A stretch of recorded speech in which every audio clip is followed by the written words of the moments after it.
And we are back. We are live here in Orlando, Florida at Ignite, Channel 9 Live. I'm Christina Warren, and I'm joined by my good friend, Sonia Cruft. Sonia, how's your Ignite been? It's been epic. It's been an amazing event and great to see everybody. Yeah, so what we wanted to talk about, and it's kind of great that we're doing this the last day, Right. honestly, because I think that this is a topic that's going to resonate with a lot of people, especially if whether you're here in person or you're watching at home through Channel 9 or tech communities at Microsoft.com, is a topic that is coming up more and more in tech communities, which is burnout, and the fact that we put so much of ourselves into our work that it can have negative impacts on our life. And you actually gave a great standing room only session about this topic this year and at Ignite a couple of days ago. We think the video is online. If it's not online now at techcommunities.microsoft.com, it will be up soon.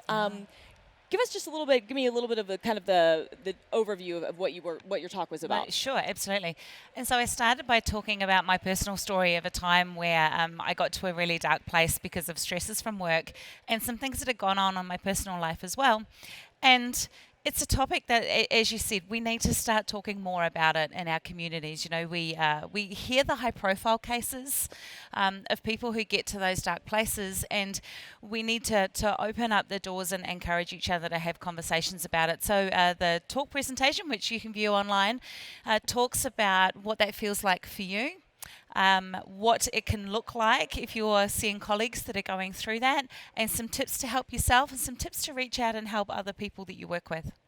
And I don't want you to have to get into your personal story here because obviously people can just check things out. But if you, what are some of the signs that people should maybe look for, maybe in others or even themselves that they might experience in burnout? Okay, so some of the things that I experienced was I just kind of lost my enjoyment of life. It felt like I was living life in black and white and everything was pretty dull and nothing was interesting or exciting anymore. I had trouble switching off. And I got to a point where it's the cumulative effect of being part of an on-call roster over a number of years where my heart would literally sink if the phone rang or if I got a new email notification. And it's interesting because they actually say that a lot of signs and symptoms that you see in yourself are really similar to people who suffer from PTSD. So in our colleagues, we want to be looking out for things that are outside of their norm.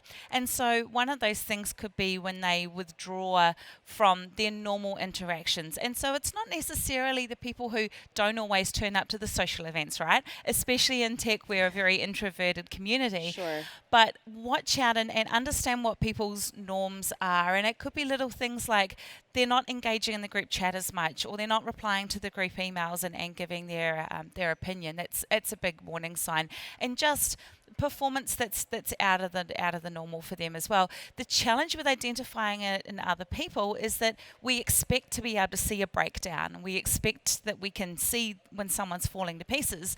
But in reality, burnout often looks like coping because we put a smile on our face and we get ourselves out the door and we get to work and we fulfill those commitments to the people to get the work done because that's just what we do.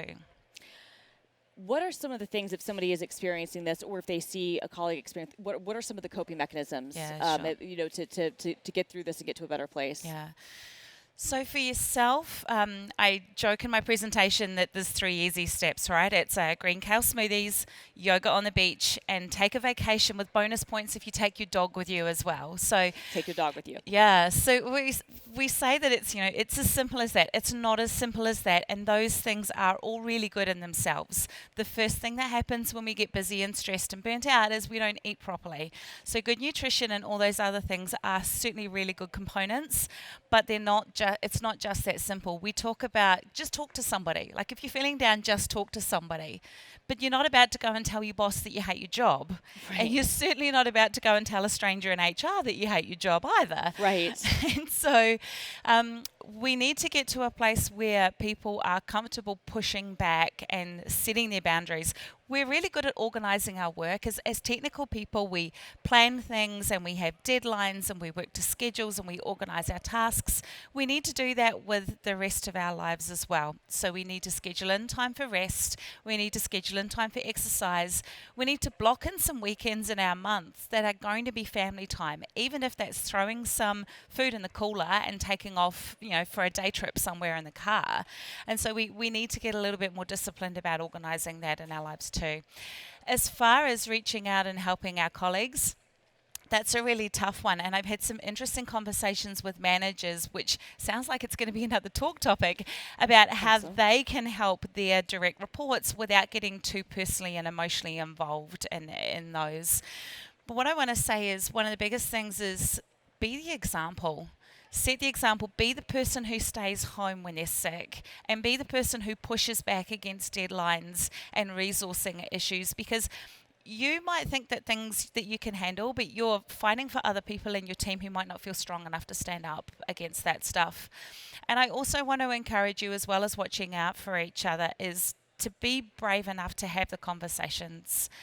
And instead of just asking people if they're okay, because if someone asks you if you're okay, your natural reaction is to say, "Oh, I'm fine." Yeah, of course, yeah.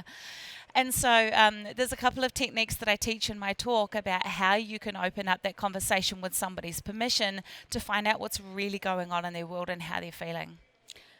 Fantastic information. And I want to kind of go back to something you talked about, setting boundaries. And that's so important. And I think it's hard for all of us in technical fields to do that, because technology has made it so easy to remain connected all the time. You always have email on your phone. You have, Slack or Microsoft Teams or something else. You can always be pinged, so the work day doesn't go away at normal times. Yeah, and that's really interesting, being in a remote team. So the team that I work in, I'm literally on the other side of the Pacific Ocean. You're like 15 hours, ahead. Like it's tomorrow afternoon. I know, right? Yeah. So I do joke that when I come to America, they're like, I'm time traveling, because I work in the future with the Dateline. It's quite fun. But the challenge for me was, like, part of this new team, I woke up on a Saturday morning and I have 22 new unread emails in my inbox, because that's what it said on my phone badge.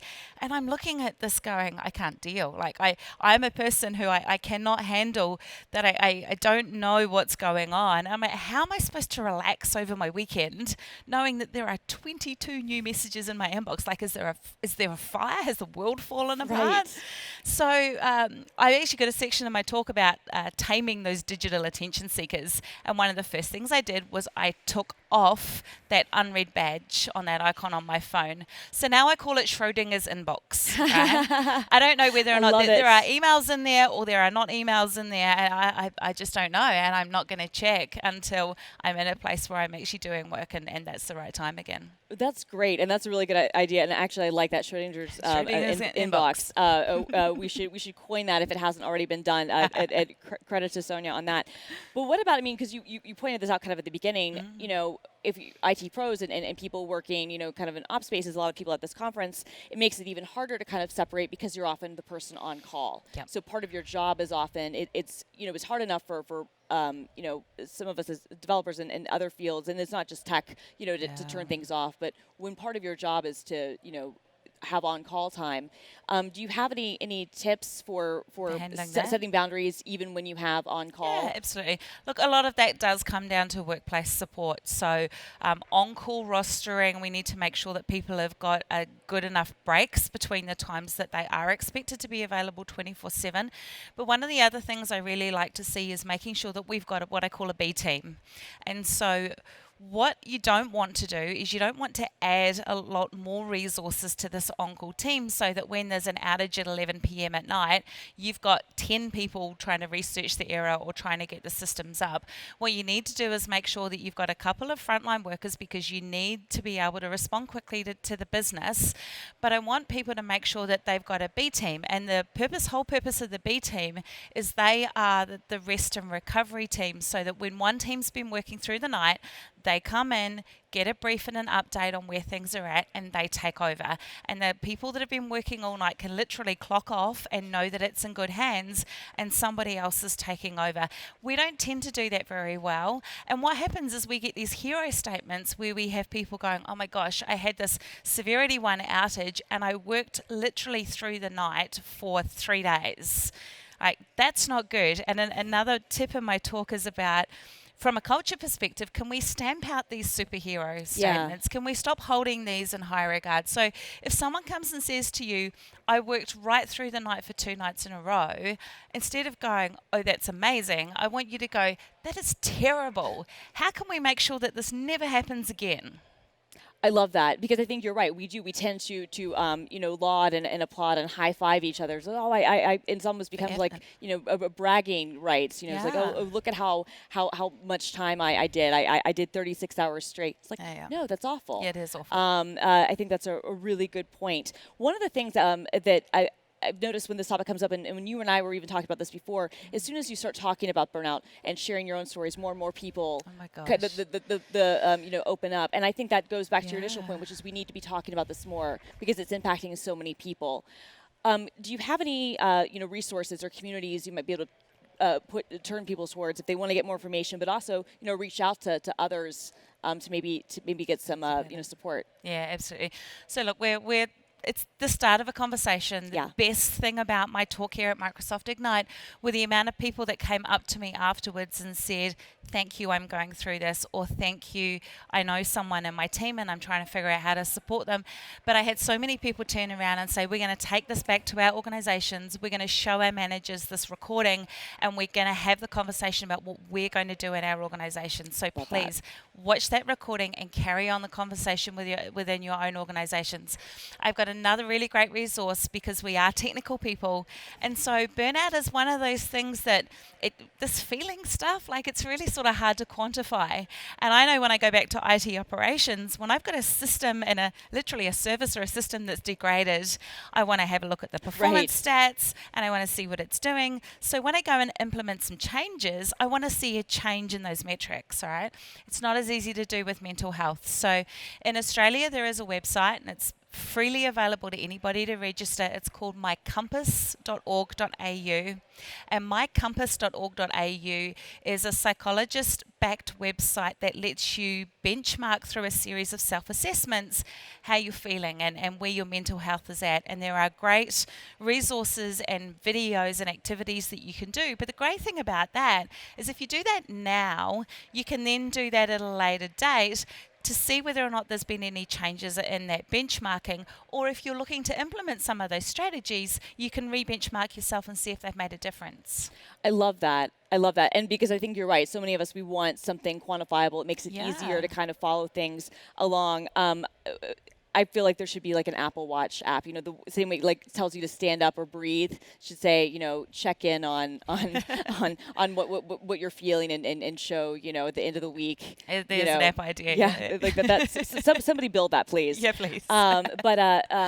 Everyone, please check out Sonia's talk. It's up at techcommunities.microsoft.com. Yeah. And start talking about this and let's continue this conversation because it's so important, and that's the only way things are going to improve and get better. Yeah. Sonia, thank you so much for being here. Thanks for having me, and I just encourage people to keep on having those conversations. All right. We will be back. We're going to go to our next live stream, and we will be back in a bit.